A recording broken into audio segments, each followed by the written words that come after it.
A good day to you all. My name is Lucas, and welcome to another podcast episode. Today, I'll be interviewing my brother.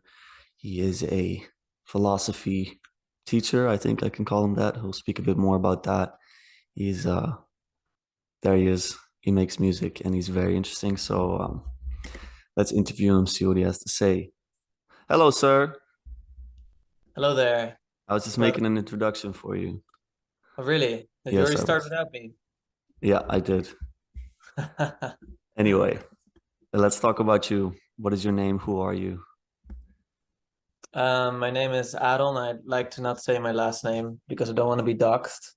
Um, but I know that everyone here knows your last name, so I guess that is filled already. I'm 26 years old. Um, I've been studying philosophy and now teaching philosophy. I've also been sort of a musician hobbyist, I'd say.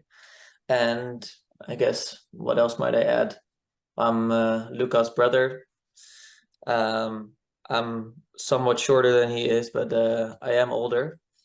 And I think what else can I might I add?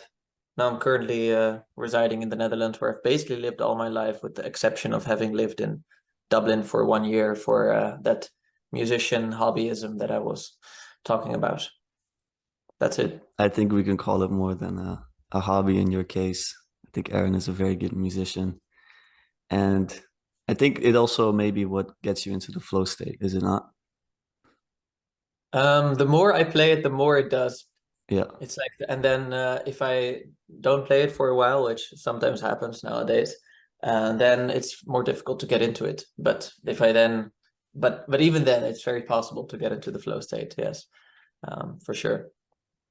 But Is also this, collective flow state if you play with other people, which is yeah, also very nice about it. Yeah. because you do perform quite a bit still. Because last week I saw you perform, and you have been performing over the years, let's say a little bit here Right. and there. Yeah. So you're That, keeping it that's fresh. that's correct. But I've also, I think, um, that when at some point I was thinking, okay, I should take this a bit more seriously Yeah. again, because I had been taking it seriously for a while, kind of trying to perform every few weeks, if it even if it was like, kind of a low key unpaid gig. So then I started performing at the restaurant where I was working in 2020, and I was like, okay, nice. So it's picking up again, and then COVID happened, and that's kind of like when, okay, so now public performances are kind of, well, it was just not going to happen. So I kind of dropped it again, and it became a hobby again. And now I'm sort of at this point, like, okay, COVID is over. I have no excuse, and now I'm trying to pick it up again by, yeah, doing some performances here and there. That's true. Good. I think you can go very high pitch and also lower, which I really like. Because I was just listening to some of your performances online. You can find him, guys. Just Google his name. Um, and I really Please like don't, that. like, I'm like a baby there in those performances. But No, it's the anyway. best. It's really good. I really like it. Okay. So I want to talk a bit about your philosophy, how you got there, who you like as in terms of thinkers. And I think we can start at the start of your academic career, because I know you didn't start off with philosophy, pure philosophy, when you started university. So can you tell us a bit about how you got started? Yeah, it's kind of interesting, like, because even philosophy was already an option during our secondary school. So friends of mine took philosophy, but I didn't. And it's not to say that I didn't find it interesting. I guess I was just really already going through a nihilistic phase at the time. Mm. Honestly, I didn't feel a lot of wonder for topic, so I just kind of picked whatever way I could find. Like, you can sort of see my grades throughout secondary school, like they start off this and they sort of slowly go here, which is why I still passed. It was fine, but if it would have started here, it would have been way worse. And which is kind of strange, because I was also always known as the type of guy that was interested in having conversations with people. Um, and I think also, and I think that dimension is also somewhat awakened by the fact that I at some point wandered off my religious orientation. So then, and the reason for wandering it off wasn't so like, oh, it's just boring. It's also like thinking like, well, does God really exist? So yeah, start asking those questions, so you're kind of attuned for it. And um, then I went to Dublin for a year, so I didn't really focus on philosophy at all. I mean, I had conversations with like a good friend of mine, for instance, Marnix. Like I always have very philosophical conversation with him, and I always did. So that always helped. And then indeed, I started after that year. I started doing university college, and that's liberal arts and sciences. And I'm mostly I know that that degree gets made fun of quite a lot, but for me it was perfect because I honestly did not know what I wanted to do, and you can very gradually find your way through, which is what I needed because I thought that kind of my strong suit was history. But I also knew that I'd kind of been doing economics, so I've picked history and economics and kind of see, and I liked it for sure, especially history, economics not so much. And then in my second semester, I took philosophy, and I was pretty much sold. Or I was immediately hooked. Let me put it Mm. that way. Um, Who sold you? especially who? What do you mean? Like who hooked me, or what hooked me, or? Well, I guess the question could be answered with a name of a professor or a name of a philosopher or the Yeah. format. I don't know. Well, so it's interesting. Like I think at this point I was really my faith in my faith was close to, no, I shouldn't say non-existent, but it's just it was very passive. So I wasn't interested in questions surrounding Christianity and such. But I had a professor, David Aiken is his name. I think there might be some videos of his up on YouTube as well. But he is, I think he's an amazing professor. He's probably my favorite professor in my life. But he probably grew up in a fundamentalist Christian environment in America. I'm not sure, at least like very strict. So it seemed to have traumatized him in some ways. And you can tell because in his courses, whenever he brought up Christianity, he was like so passionately arguing against it, like that it was even strange for us because most of us were kind of just like, progressive non-believers. So it's just kind of like, okay, what's this guy on about sometimes even? And for me, that kind of brought me back into it because I felt that a lot of his criticism was unfair. And I was kind of like, okay, I think that's just a lousy argument because that's not how I remember my Christian background. So then I started sort of arguing, like to sort of devil's advocate, ironically, um, arguing against it. So I think he really sparked my interest because then I started revisiting all these questions in surrounding religious topics from a more philosophical perspective. And then especially, I think when I read Nietzsche, I thought that was very fascinating. But to be fair, in your first year, you can you don't really read. Like even if you read, you don't really Yeah, read them.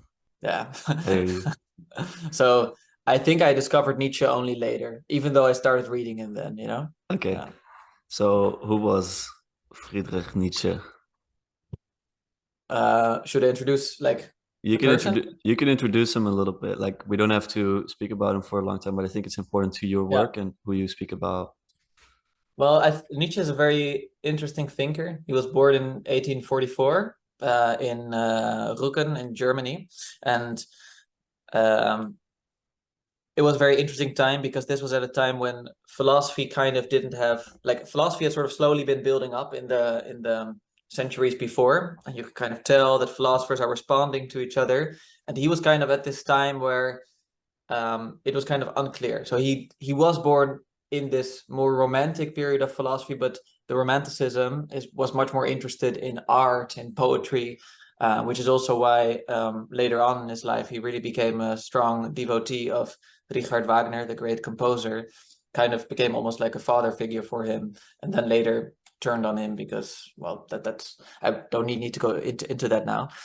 He was But his you can tell god. that, yeah, well, that's correct. You've probably read, at least that's what someone says of, It was in your thesis, yeah. yeah, that indeed a close contact of his says like, oh, he was so happy when he could visit Wagner, like going to his God every Sunday, which I Yeah. thought was kind of ironic because at that point, well, I should indeed add, like Nietzsche was born in a very devout, religious Lutheran family, born to a Lutheran pastor. His father unfortunately passed away very quickly. And Nietzsche himself was a very devout little Christian boy. He was called the little pastor by some of his environment, and you can tell that, like, there's still some writings from him back then, and it's filled with like just belief and faith in God. Yeah. And I think at some point he became like, he was just so incredibly smart, so incredibly intelligent, that he found out rather quickly that that belief in God that he had was too weak for a criticism. So he started criticizing it sort of right away. And the question is, like, is that because of Christianity in general, or is that because of his specific belief in Christianity at the time, because of the Christianity that characterized the era that he was living in? So then indeed, like, he started, well, I know I should keep this somewhat briefly, but he studied theology at first, but he didn't like theology, like for the aforementioned reasons. So then he sort of put off all these ideas of wanting to become a pastor, and then he became a philologian. So philosophy is love of wisdom, philology is love of sort of the word. So he became very much interested in the etymology of words, and reading a lot of classical stuff, so reading Plato and Aristotle, but more for the philological aspects, not so much the philosophical aspects, which is why his first book was kind of a philological work, but the main philologists were like, okay, what is this guy on about? Like, it seems so completely different than everything else. So he got roasted in the reviews back then, whereas even like now people think it's one of his best or most interesting works, like an early work, but still like very interesting. So he was just like kind of shook, and then he kind of didn't know what to do. And I should also say, like, he was in the extraordinary position of being made a professor at the age of 24, which never happens, to get a chair in professor. Like, it's also partly related because they desperately needed a chair in professorship, but it shows something of his intelligence and promise, that they were like, okay, clearly Take this it. person deserves a professorship. What did you say? Sorry. Just take it. Take the Yeah, chair. just take it. Exactly. Amazing. And yeah, he continued writing his philosophical works, but also having a very terrible health. So therefore, at some point, he left the university. He was writing by himself. Where he could, and he needed to travel in between places because of his ill health. He sometimes the level of oxygen, like, or the air quality was better this time of year in the Swiss Alps. So then he would move there, and then to the Italian mountains. So he would kind of be moving in between, which also kind of shows even though he was a German, he was never really, at some point, like, he just didn't feel German anymore. He was kind of just wandering around through Europe and living in different places and not really identifying with his German heritage anymore. And I could say more, but like, obviously Okay. his philosophical works, but this is kind of him, the person. Yeah. And I can just end with the fact that in the latter part of his life, he had a mental collapse, the roots of which are heavily debated. And that was in 1889, and when he had a mental collapse in the streets of Turin. And he spent the last 10 years of his life, I think, in a mental asylum, first in Jena, and then I think he moved somewhere else. So kind of more or less, yeah, mentally insane, unfortunately. So a very tragic ending to a very interesting life. Yeah. What about him sparked such an interest for you? Because you spent so much time reading him. You spent your thesis writing about him. Why? Why Nietzsche? Yeah, it's interesting. So I should note that even during my bachelor's, I still thought of myself as an historian throughout most of the time. I first started looking for history masters. So you come up with the idea for your thesis like plenty in advance. So I actually wrote a thesis, historical thesis, as part of the discipline of history, and I only took like the philosophy course much more in the end, and it was Mm. kind of too late. Like, I did write like long papers in which I referenced a lot of Nietzsche, and then I could kind of tell, like, okay, he is very interesting to me, and I think that's because I felt he took the questions of um, religion, even though he was so critical of it, much more seriously than everyone I knew in my environment. So I guess I always felt a little bit misunderstood. that, okay, you know, I have this Christian background, but then there's all these atheists around me, and then I have this atheist, I guess I could call him an atheist professor. And it seems in some ways, well, I shouldn't say that about the atheist professor, but at least about the environment, like they don't know what they're talking about when they're criticizing Christianity. Like they have no clue, and they also don't know the gravity of what they're talking about. So it's not just that they don't get it intellectually, but also like, okay, you know, like you can tell that there's sometimes performative contradictions where they care about the sovereignty of each individual and the individual rights, but then they're like, yeah, but Christianity, that's kind of bullshit, and obviously people don't have a soul. And so and I found that very difficult, that I could tell like, okay, I cannot really have a conversation with them because they're not taking their atheism to its logical conclusion. But Nietzsche was, like, Nietzsche was very interested in like, what happens if we take atheism to its logical conclusion. Yeah. Then I also find him very entertaining to read. Like I think he's very clear. Some people don't find that, and he's very funny. So it's also with great. He's very poetic. So it's with great enthusiasm that I read his books as well. Yeah. Yeah. I think that a lot of people, when they hear the name Nietzsche, they think about the God is dead quote. So they think about him as maybe an atheist, and they think about him as the father of postmodernism. Mm-hmm. I presume that you think both statements are kind of false. Or would you I think say, both statements are true. really? Yeah, but like both are true, and like that's the thing. Like that's a tiny truth of Nietzsche. So I don't like people that reduce Nietzsche to one of the two statements. But both are true in some ways. In some ways, yeah. But maybe you should expand a little bit on your question, because then I can answer more. Well, I think most people know him for this quote, like God is dead. And then, so Yeah. basically, the way, like, if I think about my superficial understanding that I had before I read any of your work, or anyone that ever had anything to say about Nietzsche, I was like, okay, so he kind of figured out Mm-hmm. that that God doesn't exist, you know? Like Right. someone's like, oh, the emperor wears no clothes Yeah, yeah, type yeah. of deal. Whereas I think Yeah, of the situation is much more nuanced. And I think you also mentioned that course. he says God is dead and we killed him. We all Yeah, did. yeah. And so what does that mean? What does it mean that we killed him? What does he mean by that? Yeah. So I think he's trying to point us much more in the direction of what does that mean that we are now actively killing God. I think he would add to that like the Christians that were at least like the intellectual sort of more upper Sure. class Christians, you know, like the intellectual Christians, they were also killing God in some ways. And that's a tough statement. So he means like, okay, what does that mean? And why indeed did he not simply say something like God does not exist? Because that was normal at the time. Like there were several philosophers before him who had debated the existence of God, um, especially quite recently before him. So people like Kant and Hume, they'd all really come up with kind of interesting arguments against the existence of God. But he was not interested in those arguments disproving God's existence, but he did want to say that indeed we were killing God and therefore God is dead. And God is dead means something like, okay, the societal influence that the idea of God is exerting has radically declined. And that's kind of interesting because that societal influence has been so stable for a couple of thousand years. Surely it transforms, like the idea transforms. You can even see if you read the Bible that the idea of God sort of transforms from Yeah. the Old Testament to the new one, which is not to say that one of them is less valuable. I'm just saying like it transforms clearly.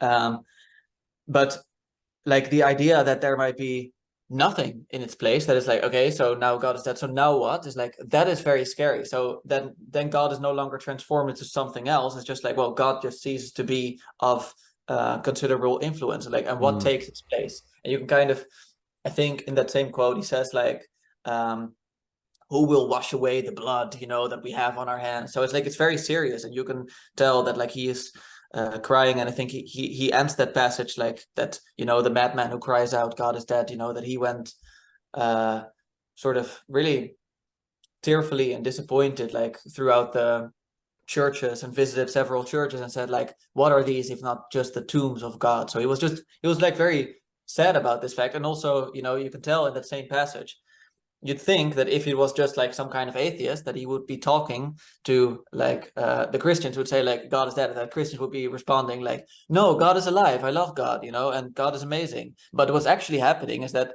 it says quite specifically, there were many of those standing around him that were not believing in God, and they ridiculed him like, oh, where has God gone? Has he hidden? Like, has he started hiding like a child? So basically he's trying to say, at least in that passage, that it's the atheists that are not taking seriously what it would mean would the influence of the idea of God radically fade away. So therefore, I think it is much more promising for for this context in this little corner of the internet to bring up someone like Nietzsche, because, you know, like you get to grapple with the idea, like how important is the idea of Christianity, as Yeah. opposed to indeed, like, you know, a logical existence for a logical proof for God's existence or against it. Yeah. Yeah.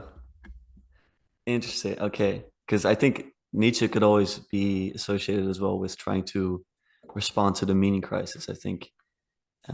Because Yeah. Vervaeke does speak about it.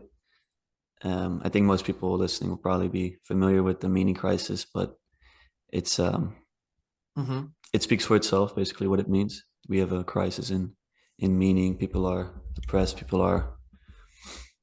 they lack meaning in their lives. They feel like things don't matter as much, and a lot of people think this is a consequence of looking at the world in a materialistic way, in a mechanistic way. We are simply specks in an infinite sea of time, let's say. And reading your work on Nietzsche really does spike a lot of interest in me. And I think that he tried to answer the meaning crisis. But according to Vervaeke, from what I understand, he kind of doesn't offer a solution. Would you agree with that statement? I think he tries to prepare the way for offering a solution. And in that sense, I tend to disagree with takes of Peterson and also Vervaeke that seem to say that Nietzsche is already offering a solution, because he's really saying like, okay, given the fact that we've seen that our ways of handling these questions of meaning have changed during history, then technically it should be possible for us to do so in the future again. But he's very clear that that's like in the future. He's not saying like, okay, so therefore I can now, you know, like something like Peterson says, like I can just create my own values. Like for him, it's an like his last final project was going to be called the Umwertung aller Werte. So that's like the it's the how should I say it? It's often translated as the transvaluation of all values, because it's originally been translated as the revaluation of all values. So that sounds like, okay, we're just going to revalue it, but transvaluation is already closer to what it means. It's like in Dutch you would say omwaardering. So it's like, you know, we appreciate these values in a certain way, we value them in a kind of way, and he's saying like, yeah, we have to work with that, but we need to sort of try to kind of transvalue or omwaarderen, like in a certain direction, because he knew that you can't just simply like, okay, let's just give a new meaning to it. Like that's way too simple. And that's so I'd say like he is much more interested in preparing the way for a possible response, and that might still be lacking. So, you know, like it might still have its problems, but he was, I think, not yet able to respond adequately to the meaning crisis in his time. Yeah. Do you think he I'm not did? sure if that answers your question. Well, do you think he did pave the way for something? And is that something now already ready to be here, or do you think he shouldn't have tried at all? Do you think that that's kind of an illusion that you can fix it in this way? What do you think yourself? I think what's one of his main contributions is certainly that he emphasized the psychological aspect. So that means that he's much more interested, like, okay, super nice, this very conscious narrative that you might have running on, you know, either the balance or imbalance of the world, but sort of what is actually going on deep down, and how are you actually really living your life, and what does that say about you? Are you actually living a healthy life in some ways? And by doing that, he shifted the discussion away from purely rational argumentation, you know, like, okay, your argument is better than mine, so therefore I guess you're right, and much more into like, okay, let's see how these actually sort of play out. And I think that's very useful, because that paves the way for people like Freud and people like Jung eventually, and then people like Peterson and Vervaeke, like who are then able to sort of say like, okay, what is actually going on? What's actually happening if we look at someone's whole being, as opposed to simply what they say they think, you know? So I think in that sense, he is in a very useful manner, providing a ways of understanding meaninglessness that goes far deeper than simply the statement, oh, you know, nothing exists or everything is meaningless. He's more interested in, okay, what does that mean? Does that lead to a positive, vibrant existence, or does that lead to a negative totalitarianism, or to indeed a nihilism that is very destructive and can lead to suicide? So he's very interested in like, where would beliefs lead you eventually? And I'd also say that like there are some hints of this in his work, is that there's a hypothesis that precisely like that he criticized Christianity so much precisely to strengthen it. And I think that's kind of one of the elements in my thesis, because he really believed that Christianity had become pathetic. And there's just these thoughts that he's playing with, like, maybe, you know, if we challenge it so much, it will have the chance to become strong again. So in that sense, I also think he paved the way, because I think, like, you know, like, and you know this of yourself, we all know this, is like, you know, if we want to improve a part of ourselves, we need to let another part of ourselves die. And he seemed to have tried that to Christianity. He took it to a whole new level that was not tried to that same extent before. So it was in a wholly different way than other arguments against Christianity. So they might be useful after all. So I don't know if that's an answer Oh, again. it's a great answer. I really like it. I like also that you mentioned the propositional, that of course it's more than that. And I think maybe that of course would not have been such an of course without this man and his Yeah, work. Because I do think it's a simple yet revelatory discovery, let's say. for All sure. right. Yeah. So I think Can I that, maybe add one yeah, more go ahead. thing? Go ahead. I was just thinking, I still want to grant someone like Vervaeke, like that, you know, he's criticizing some of these movements of the time and romanticism, that, you know, they try to get the irrational, and they do that through art, which is nice, but it's purely it's just sort of an escapism, and it's not really grounded in self-improvement. It's not grounded in communal activities. And that definitely does characterize Nietzsche, is that he was very lonely. He did not have I'm not sure what the right word is, but he did not have an ecology of practices that he could put this into. So he had the right criticism and could criticize the right problems, but he found it very difficult to be constructive. And even if he was, that was like kind of, there were glimmers of being constructive, because he didn't have the accompanying practices. Though I would say, like, he was also a musician, and I think that really helped him a lot, and his writing helped him a lot. There was a creative output for him, but it's hard to see if, you know, if there can be a creative output for a whole society. Though, as you might have read in my work, I do argue that he's also interested in what drives society, and what is the role of myth for society, you know, and how can you have religions that might characterize a healthy society. So he's not just interested in this sort of individualism, but that's just an addition that I want to say, just to kind of grant that it's fair criticism. Yeah. Amazing. I think that one thing that he says that also I've seen a lot being said nowadays is that you cannot not believe propositionally in a story and still pluck the fruits of the values it engenders. So practically that means for Christianity that if you do not believe in the existence of Christ and the resurrection, then the Christian values that you've adopted, they're gonna fade away as well. Um, Yeah. No, that's correct. why is that? Could you elaborate? Because I read it and I understand it because I see it happening in real time. But why do you have to? This would also be an atheist, like a question that atheists would have. Like, why would you need to buy a story to get the values? Can't you just get the values? Mhm. This is a bit harder to say. I don't think he does seem to allude to the fact that, you know, what is happening here is this works on the level of symbolism, and that has a whole different function than the level of argument or just the level of assertion. And he seems to argue this against sort of the sciencey atheist types of his time. Is like, okay, you know, if you really want to criticize Christianity, like do it properly, indeed, like actually formulate something else. But if you're doing this, you're not realizing that you're kind of, you're, as is often said, like you're sewing off like the branch on which you're sitting, and therefore you're going to fall down. And I think what I find very interesting, and this is much more in the form of his arguments than in the content, but it can probably be found in his content if you look carefully.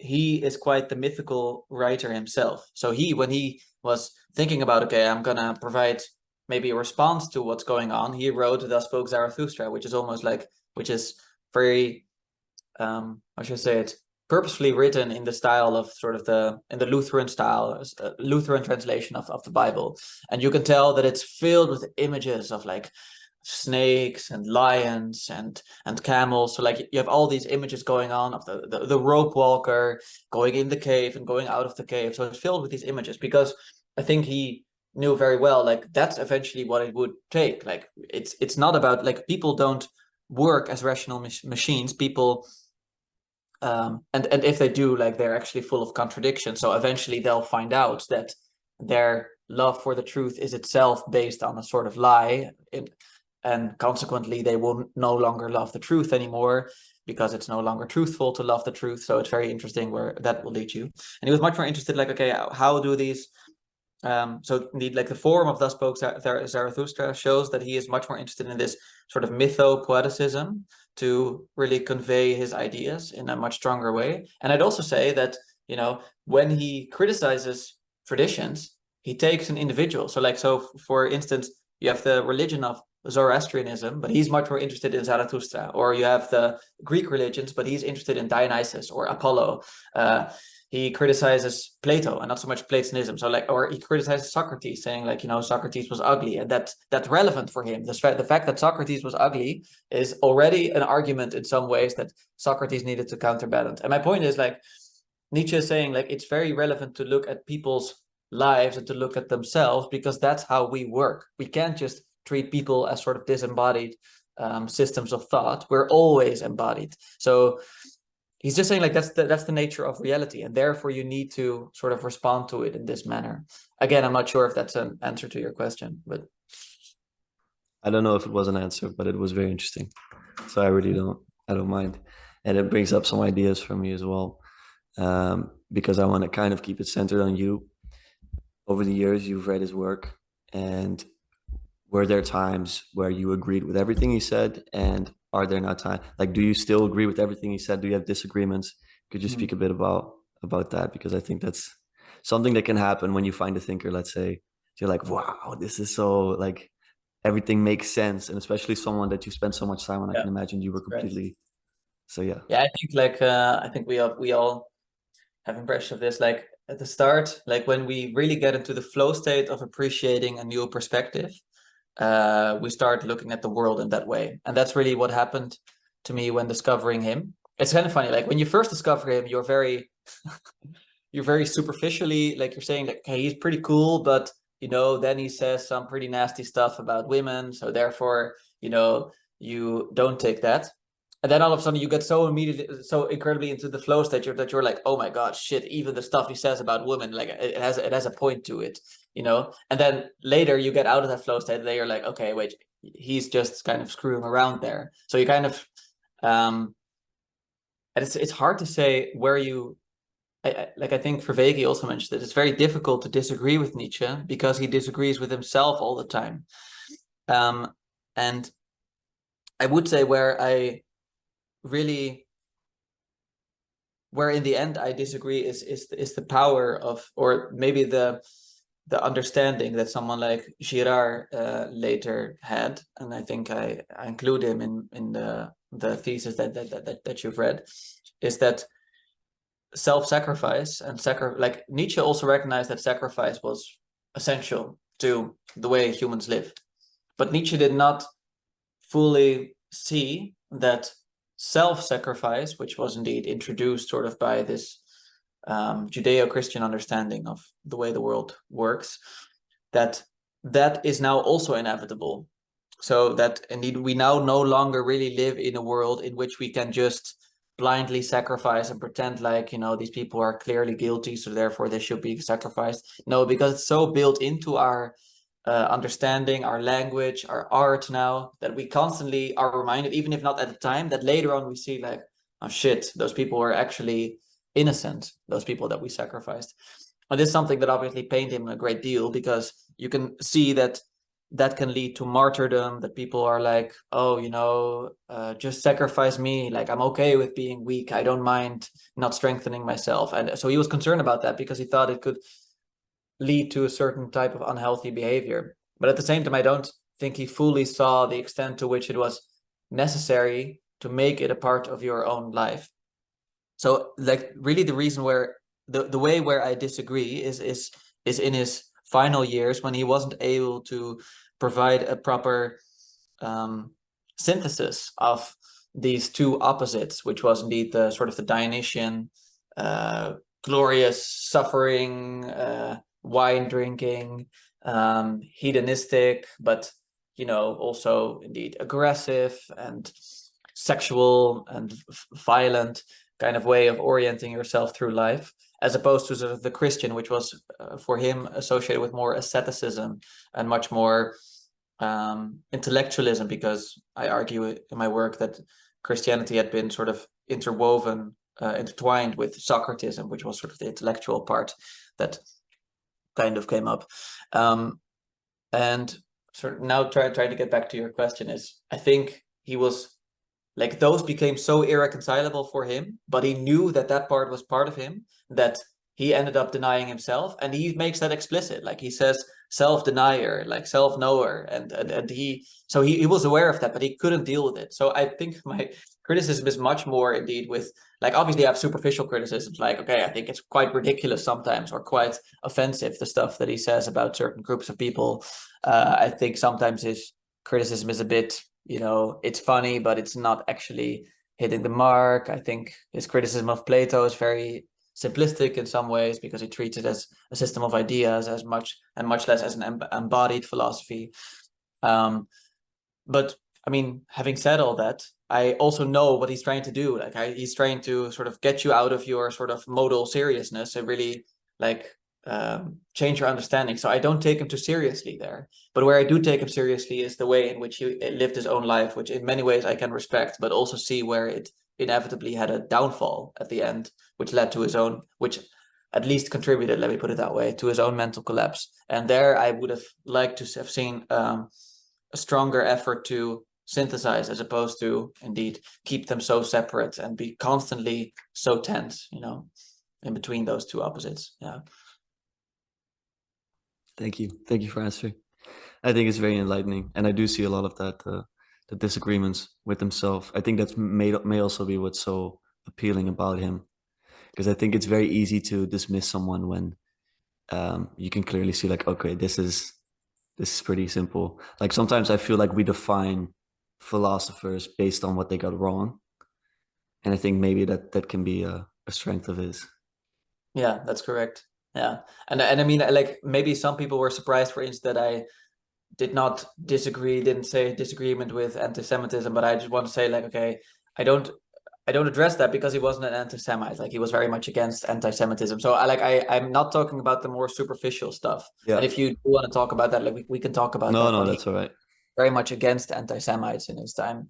Yeah. So, but that's another story. Oh, Yeah. of course. So given the time, we'll skip the father of postmodernism question, because I want to keep it a bit more personal, because we've just been speaking about this philosopher, and he was not a Christian, and somehow, some way, you got here in this little corner, and Yeah. I think you can call yourself a Christian. So how on earth did you read this philosopher, see a lot of what he has to say, and still you're able to go to church at Well, times? I should say exactly, like I don't go to church. So I mean, not on principle. I'm not going to church at the moment. Um, I think, well, first of all, I should say I'm not unique in this. So actually the main, de filosoof des Vaderland, so the main philosopher, I should say temporarily, of the Netherlands, public philosopher, though I mean he is an academic philosopher, is Paul van Tongeren, and he is also a Catholic Nietzschean. Let me put it that way. So like he's a Nietzsche supporter, and he also goes to church. And not a supporter, but a Nietzsche scholar, I should say, at least. But to answer it more personally for myself, I think that what I found rather, because I felt like it was such an honest, to me, it felt as an honest and engagement with Christianity, at least honest in the sense that, okay, you know, it's like, let's say you're watching South Park, and South Park makes fun of everything, like South Park in the good old days, and you know that therefore it will also make fun of you at some point. And then you kind of know that you're, then again, and so therefore you can also respect South Park because you don't feel like they're picking on you specifically, they're picking on everything. And in that same sense, I felt that Nietzsche was doing that he was kind of almost picking on everything. So therefore I can respect his criticisms of Christianity, even though like they go deeper than most things that he criticizes, though there are definitely some strong contenders. And so therefore I respect the criticism, and I could see also that that was precisely the type of criticism that I needed to throw against my own understanding of Christianity in order to be able to respect it again. And I believe you've interviewed our father recently, who is, I think, a little bit, like, I think it's not controversial if I say that throughout his life he's felt like there was never a time that he was as close to leaving the faith as either you or I have been. Let me put it that way. So he was much stronger in his faith. And I can say that, you know, and like he's aware of this, so it's not strange if I say this, but like I found sometimes like the way in which he discussed Christianity, even though I appreciate it now, but to be a little bit soft. So it's like the focus on love and how important that is, and loving one another, and how, and the power of loving one another. And I think that's all great, but I knew that like that the way in which love can also work is that it can mask an underlying incentive that can be more perverse. So I mean, this has often been discussed, you know, that like that people say that yeah, okay, people might love the oppressed, like out of compassion for the oppressed, but maybe, you know, they're actually resentful towards people that are more powerful. And that kind of idea that really started, at least Nietzsche really popularized that analysis to say like, okay, are you actually compassionate towards other people, or are you secretly like deep down a little bit resentful of people who are more powerful than you are? And I could feel some of that sometimes a little bit, like, and obviously to defend my dad's understanding of Christianity and Christianity itself, I can now tell that at the core it's not characterized by that. But I also know that there's a strong outgrowth of Christianity which very much is characterized by that. And me being much younger, Christianity was like this fake blurb of like I didn't understand exactly what it was. But then to really add this criticism to it, I could see like, so that is actually unhealthy Christianity in some ways. And now I can start to look at what might then be a healthy criterion or set of criteria for Christianity in order to thrive as an individual and as a collective within it. And I should also add maybe that one fascinating thing is that Nietzsche was just so influential, is that he sparked all these people that responded to him. So you have Girard, you have Heidegger, you have Jung, also Foucault, and Nishitani, and they all responded in a very interesting way to his arguments. And that also allows for you, at least, and so I could speak of myself to keep it more personal, like of really enjoying Nietzsche's ideas, but also finding it maybe even more entertaining to do that while also looking at the criticism of his ideas. And then you have a more sort of holistic understanding of Nietzsche and his extent. And maybe on a more commonsensical level, is like when I first started to to look into Nietzsche, I read some of his works, and then You know, I mean, I'm not technically of the Zoomer generation, but I do live on the internet part of my life, unfortunately. And I looked up some lectures about him. And one of the lectures that passed by was a lecture by this psychologist, Jordan Peterson. And it's so funny because if I would have found that lecture now, I would have probably been much more critical of it. I would have been like, okay, well, that's a bit simplistic. I'm not sure if that's right. But at the time, he characterized something of Nietzsche, which is very important to me, which is exactly like, okay, well, maybe in his saying the death of God, like he's much more mournful and he's not celebrating it. And I could kind of see how incorporating this Nietzschean criticism could actually be useful towards this healthy understanding of the positive aspects and function of Christianity. So that's like kind of like an abstract answer, but maybe you want to be more specific. Do you have any follow-ups or? Well, I just have this image in my head of someone that, well, you were in the class and you have your professor and you have the people around you, and they're kind of like this and this. You started playing devil's advocate, like you say, and it evolved more and more. And I think it's quite a big step to then say, hey, I am actually a Christian and I can embrace that identity. Yeah. And I just Well, wonder how does one yeah. take that leap? I will be honest, like I still find it difficult to embrace that identity. I do because I certainly do in the superficial sense because it's my background. So I embrace it for that reason alone. But because I'm so interested in philosophy, and that's why I find people like Kierkegaard also very interesting and fascinating, is like I feel sometimes a little bit torn between my interest for philosophy and my love for religion. And so I'm not sure if I've ever taken the hardcore leap, which is also why indeed I said like I'm not actually going to church. I don't uh, pray on a regular basis, and that's stuff that might be in the future for me. But I'm also keeping that open because I'm genuinely curious about what's possible. But I want to be very honest about a part of me which is Christian. Like it's in my background. Like that's sort of how I was raised. So I don't feel like denying that.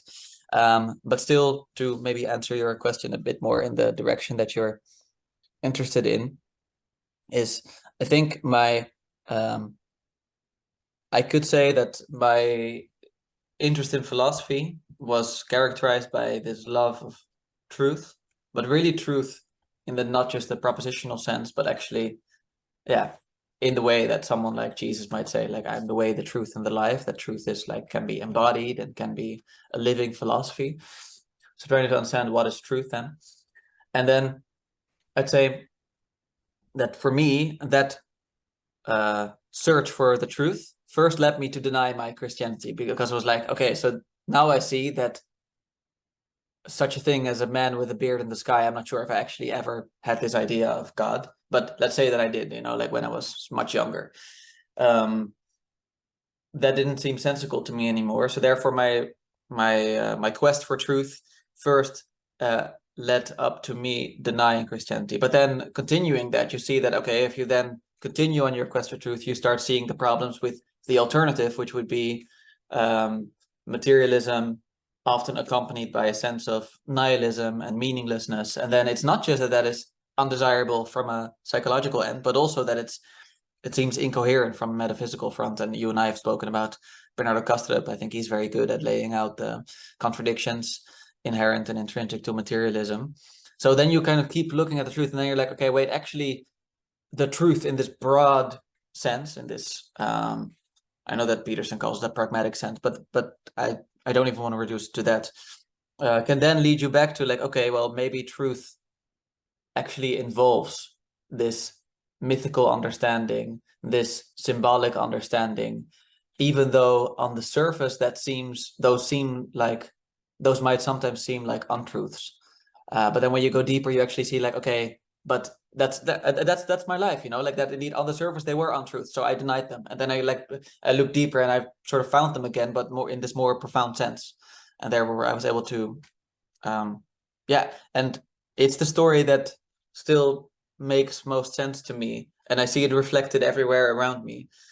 And I know that some people might do, but I don't recognize myself in the pre-Christian world. Like if I really look there, I really see a profoundly different kind of human being. And that's not to say that I don't have compassion for them, like I do. It's just like that I'm like, I cannot pretend to actually understand the world the way in which they did. And I found myself much more closely aligned with the way in which the Christian or post-Christian world looks at things. And the post-Christian world at the moment is still fairly Christian.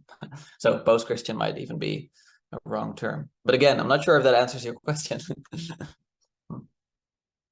I think it largely does. I think that also what I'm trying to get at is if you think that Christianity suffices as an answer, because I know that you're saying like I'm still staying open to things. I know you've tried for Fakey's practices, ecology Yeah, of practices. You've given exactly. that a go with some of your friends. Like, how do you think about answers to the meaning crisis? Because I think, of course, like I said, Nietzsche has been thinking about this. Hmm. What do you think? Well, I thought like I stumbled upon this video of Jonathan Peugeot answering the question like, why hasn't Jordan Peterson converted to Orthodoxy? And then he said something like yeah, I mean, I just decided to leave this issue up to God because I tried to do what I can, you know, like I've given him all these hints, but at some point I just said like, God, this is all you now. I'm like, use him like to what you think is his purpose, you know.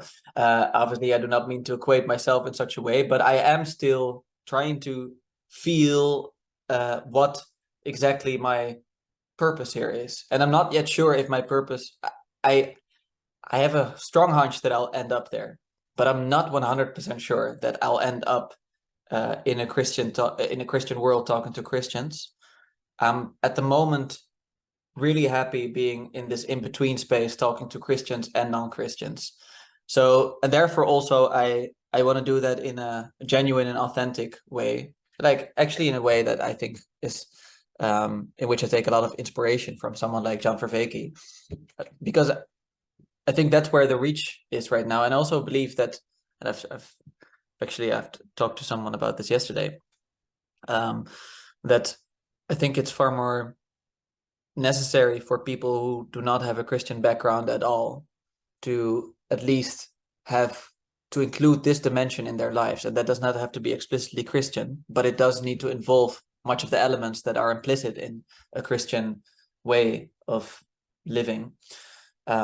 So therefore, I'm more interested also in talking to them, and also just like for the blunt fact that most of my friends are unbelievers. So like I find myself, and the Netherlands is a very secularized country, so I find myself in a non-Christian environment, and I find this corner very valuable. But I do also want to be authentic to my surrounding.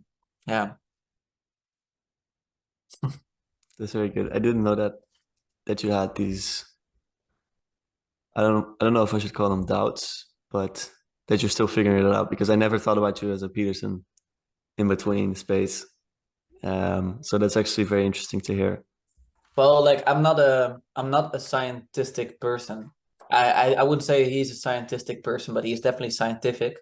And I'd say that like I'm nowhere near atheism. Let me put it that Yes, way. yes, yes. Like, I'm, Okay. I'm far closer to Christianity than I am to atheism. Like I really believe in the primacy of consciousness in a certain way that cannot be denied. And that already puts me far closer to kind of the spiritual understanding of the world. So I'm just saying it's not specifically characterized by, well, it is very specifically characterized in the way in which I talk, the stories which I like, and what really makes me emotionally engaged. So in that sense, I'm through and through, I'm Christian. Yeah. But I will say that I love the Greeks and I love the Greek heritage, which is unchristian, which or at least it's pre-Christian. But then I also love the way in which, for instance, the early church fathers were finding inspiration in the works of Plato and the Neoplatonists. So there's also ways of bridging Of those. Like I course. don't think they have to be like separate in that Yeah. sense. I think they were all schooled in Plato,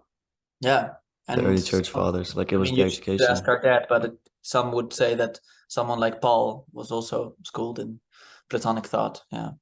I think you So, mentioned that in your work as well. Um, okay, great. You talked a bit about stories.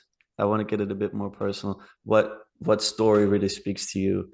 So it can be like, it doesn't have to be um, a book. It can also be a movie. Like I'm wondering, where do you find a lot of beauty? Like what story? Those can be two separate questions, but you mean in which stories I find a lot of beauty? Yeah, you can Right. name one. Like do you have a favorite story outside of the story of Christ? I think like my partner also knows this. Like we've watched the Lord of the Rings together, so I like Tolkien's works a lot. But I'll also be honest, like I've only discovered avid reading someone more recently, like like recently, I'm just saying like later on in my life. So I was never like a bookworm that I read a lot of books when I was younger. So I didn't read these books when I was younger. And I would say what else might I add? I think that that's a good answer for now, Lord of the Lord of Rings. the But Rings. there's more. You know that I really love stories and I love good books. But I like how they sort of are able to supplement one another. And I think the nice thing about something like Lord of the Rings is that it has everything. So like I think maybe you even brought this up, or my dad brought this up with you in conversation. It's like the Christopher Booker. He wrote on the seven great stories or something like that. I kind of forgot. Christopher Booker, I think is his name. And he says like stories are characterized by one of these types of stories. And he says like, but and there's only one story that he can think of that has all of them. That's the Lord of the Rings. So it has all those elements. So it's just very powerful. Yeah, and it's also Christian, but that's a byproduct. Yeah. Interesting. I heard once that Tolkien himself tried to deny this a little bit Hmm. because I had a friend of mine, he was very much atheistic, speaking Yeah. about how he actually is just a blob of matter. And and he was speaking about Tolkien. He's like, yeah, he himself didn't even embrace that. But I think that some of these artists, they don't know it, but it's still so heavily influenced that you almost can't deny the I'm link. curious to see what he was talking about then. Like I'm not maybe sure.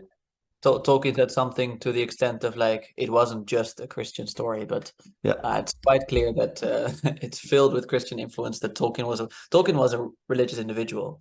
So Okay. yeah, Thank but you. who knows? Do you think you are right now you're doing what you were made to do? Mm, I think I'm still discovering that, but I'm also not way off track. You're So teaching philosophy now as yeah, a you like this, you enjoy this.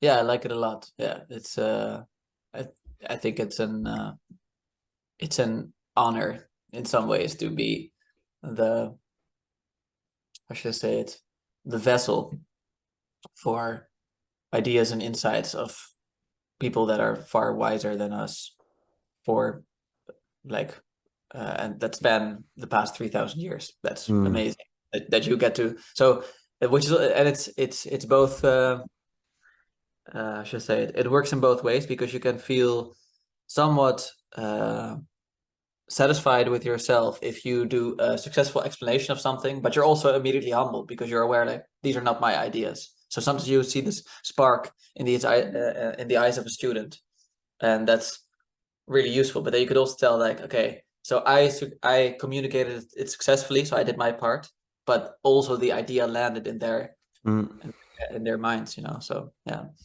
that's beautiful. Now to yeah, put a bit of a Lex Fridman on you. I'm not gonna ask what's the meaning of life, but I'm gonna ask what gives you meaning in life. Because I remember he asked for Vaki and he was like, "This is not a good question."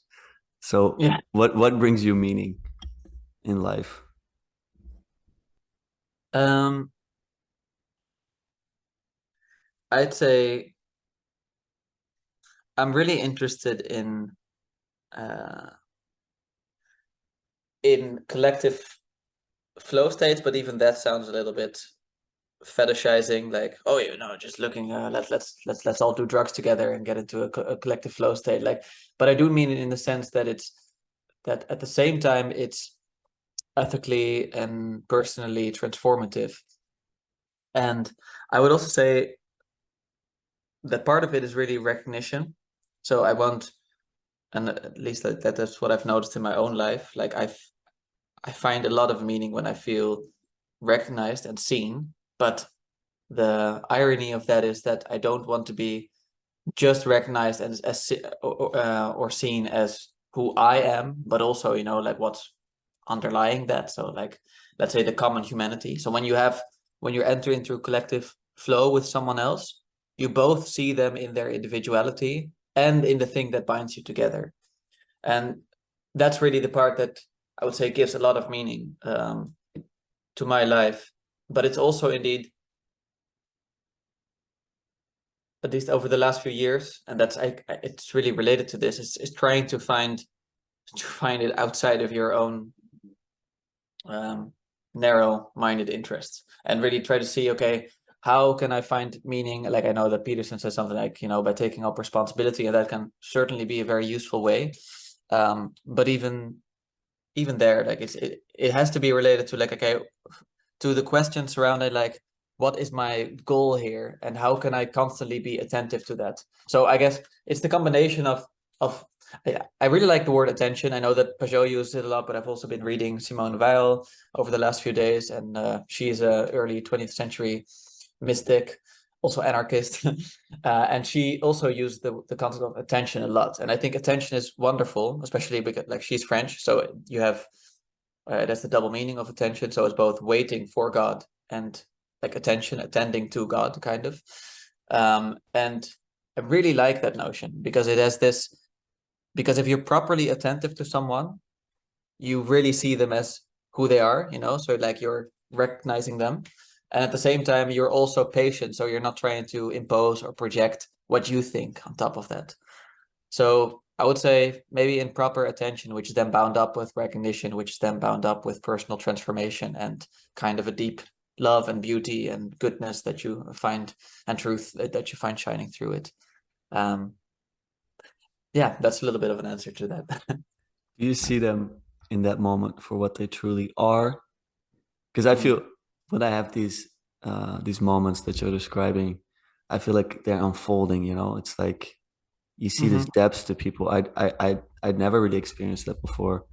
Like it started a couple of years ago, Mm-hmm. where sometimes you just speak to a person and you let them speak and you bring out the best in them and you see this spark in their eyes and it's just wow, that's not like it almost feels like it points beyond Yeah, themselves, I see let's what you mean. I say. see what you mean.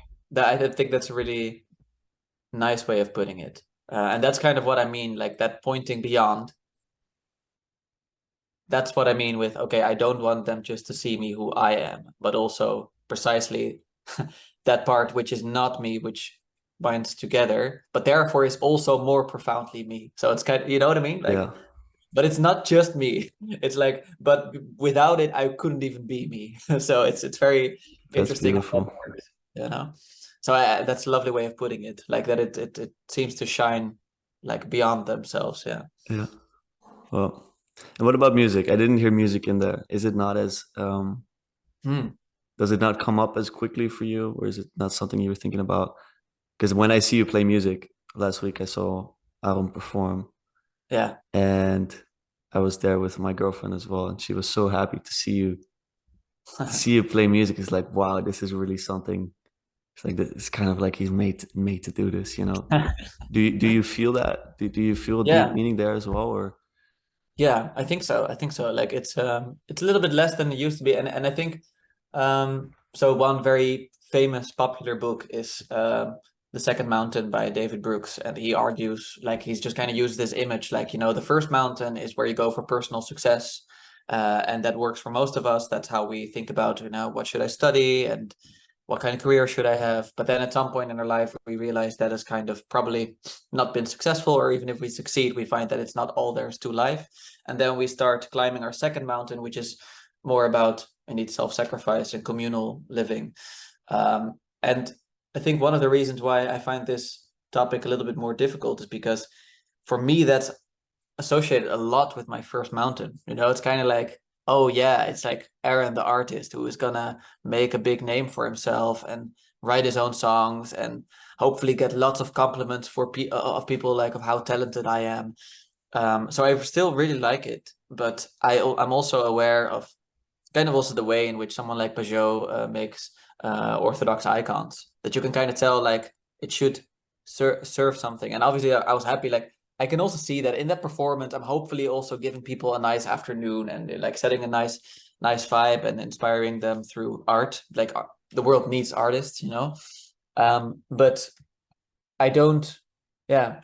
The reason why I haven't brought it up as much is because I have a kind of on and off relationship with it that I sometimes associate a little bit too much with my first I see. mountain of personal success. But at the same time, music, like, is also, you know, that besides playing it, like, it's one of my biggest hobbies to constantly discover new music and to do like music from the past and music from today. And I really think of music as, in some sense, the language of the universe, and the way in which, you know, like you have harmonies and you have the rhythm, you have patterns going on, and melodies, like they all seem to sort of coincide in a way. And music is a wonderful way of showing showing that everyone, like, at their core is still very much religious, you know, like, because everyone, like, it's so difficult to not be moved by music. And I'm like, maybe that's one of the things that kept me spiritual for all this time, is like that I never could think of music as something like, oh, you know, it's just a byproduct, you know, like human beings, like, they like sugar and like they like music. It's very strange, but it's like, no, I really see it as something far more fundamental, and that in some ways, like, you know, you can have semi-spiritual experiences, or not semi-spiritual, they can also be properly spiritual when listening to music. So there's something extraordinary going on. Yeah. So in that sense, music plays a huge part of my life. Yeah, for sure. Thank you for explaining that. I think the most beautiful song to me that you ever played was also more part of the second mountain. Mm. It's the one you played that was about our grandmother Mm. last year. Which actually, I really want you to send me the. Do you have a recording? Because I Yeah, I have really it some. want to. It's a song. I listen to it and I just cry instantly. And I think that there aren't many people that would say that music doesn't have meaning inherent. Like Mm. you can't find people that don't have a song where it's like that's really meaningful. And I think it's also really what explains the obsession with concerts, let's say. Hmm. Like it's worship. Yeah, I think you're right. I think you're right, and that's also the dangerous part of it, which is also why, you know, at some point when I was into music, I was into a lot of popular music, and I still am. But I don't feel like. But then I also felt like going to the concerts and all that, and now I can kind of see, like, I'm not sure. I would like it when, you know, like, they're kind of less well known and you can kind of really have a communal feeling when going to the concert. But otherwise, it becomes like very quickly, like, they're so big. You may, even with someone like Peterson, you know, like, it's become so big that becomes kind of, well, now worship might be a big word, Alt. but afraid that it has that kind of dimension to it. Yeah, Yeah, it's yeah, because we were talking about going to see one of the little thinkers that we follow. yeah. And you mentioned Peterson, and also you proposed Kastrup or maybe McGilchrist. And Peterson came up like last minute, and we ended up going to Peterson. But I remember telling you like it feels a bit like a cult. Yeah, You even know, though like yeah. it's a But bit. also, like, they're so different, right? Like, all the people Yes, there yes, are so incredibly it's different true. from one another. So at the same time that it feels a cult, you feel like all of them are like profoundly disconnected, and also in a negative sense, you can kind of tell, like, what the fuck are these people? You know, like, they're just kind of like connecting to one another, like, Yeah, and just going home and not really talking to one another anymore, and just kind of going back to their YouTube holes and, you know, listening to. it's really how So it felt. Like people just yeah, emerged from their from their little basements. yeah, But no, I was exactly. actually surprised. Like the demographic wasn't that bad. Like it wasn't just incels, you know? No, no, that's correct. Okay. So, Aaron, do you fear death? Mm, barely. I don't think so. Like, I rarely have this moment of actually fearing death, but then, like, sometimes I remember, like, when I was, for instance, like when you have a really bad fever or something like that, and then sometimes, you know, or like, or a very bad case of the flu, and you start coughing and you cough so much that you're like, you're barely able to breathe, and then you have this moment of like, wait, am I gonna die? Especially when it's like at night and you're like half dreaming, Oh half yeah, asleep. that sleepy self is Yeah, completely just irrational. yeah, You know, exactly. it's so dangerous. Yeah, My so like sleepy so then self is a you're like, monster. Yeah, yeah, so exactly. So then you're almost like, okay, shit, am I gonna die now? So there's this um tendency there, but at the same time, like I do not, I have enough, mm, I have enough of an inclination or an intimation that like that either, you know, life does not cease to be after we die. It will transform because of this weird nature of consciousness, or it will cease to be, and then it's irrational to fear it. And like, and then obviously, then part of the possibilities, as someone could present a criticism, like, okay, well, you could also go to hell. It's like that's true. So I'm trying to be in heaven while on earth to make like a safe passage, let's say, which is not to like, and maybe people will misunderstand that when I say that, but I mean it in the properly symbolic sense. I understand what you mean. Yeah, and I also like, I don't know, like there's part of it, um, I, I, it just doesn't show up as a fear for me. It's kind of strange, though. I am at the same time aware that as things are getting more serious between me and my girlfriend, like I want to be there for her. Like I could tell, like, you know, we're building up something here, and we're dreaming of a family at some point, and of marriage, and really creating something together. So I much more mourn that which would be lost then, as opposed to the actual process of dying itself. Though it's hard to say because maybe that will return once I'll be that sick at some point again. Yeah, So I think you'll also really be in the body. You know, yeah, like it's very hard to realize your soul, your spirit when you're in sickness, yeah, which I think why it makes it that much more admirable that people in those situations sometimes still transcend their yeah, pain.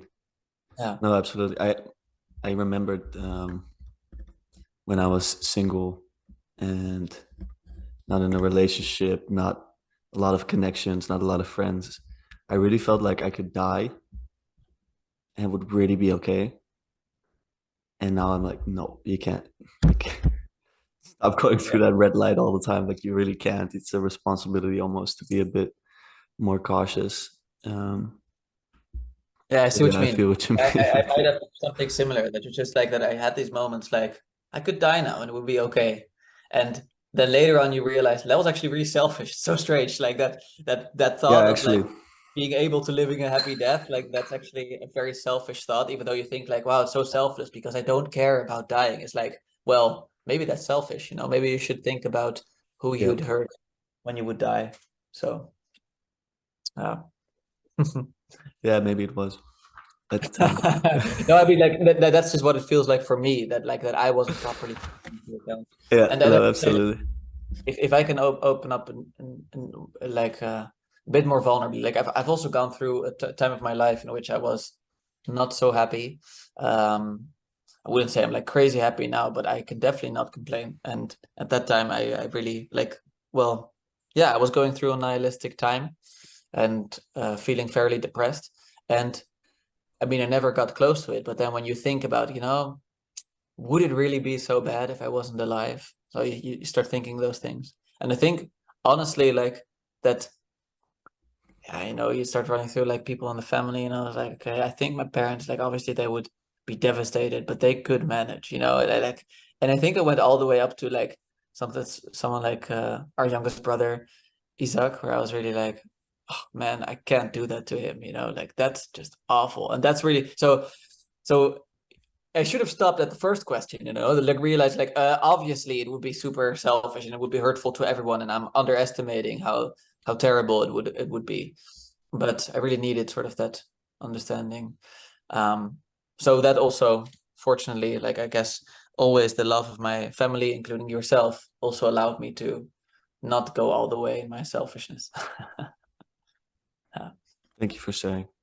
That's I don't think that's easy to share, but it's beautiful to hear. I think that the family is such an important part in this. Um, Mhm. responsibility, in meaning, and wanting to live on, pass something forward. Well, and I wanna thank you, and I want to wrap up with mentioning a bit about what you're gonna do in October. Yeah, This is a small channel, so not a lot of people hear it, but I thought why not mention it. So especially let's say that you're one of Luca's German subscribers. In October, it will happen from the 27th until the 29th of October. Will be I'll be part of a festival called the Breakwater Festival. It's based on this idea of kind of what I've tried to, like the spirit of which I've tried to express throughout this conversation, which is this interest in bringing religious and non-religious people together. So it's based on this idea of, breakwater or the estuary, kind of where sweet and salt water meet and create fertile ground for, indeed, well, who knows. And I'll be speaking a lot more about Nietzsche there. And there will be other speakers too. So Paul van der Klei from this little corner of the internet, Andrea with banks as well. So if you're interested in any of the subject matters that Lucas talks about, but also want to maybe leave the screen and maybe join other people in discussing these matters, then I think we add a link in the description of like to the yeah, okay, good. yeah, absolutely. Then you can visit that website and book your tickets if you like. Right. Thank you, sir. It's been a pleasure. We'll probably see a bit more of this man right here. I hope he starts his channel at some point. I think he's gonna have some fruitful conversations. So I hope thank so you. too. I'll see. All Okay. right. Bye, brother. I do love you. I love you too, All right. man.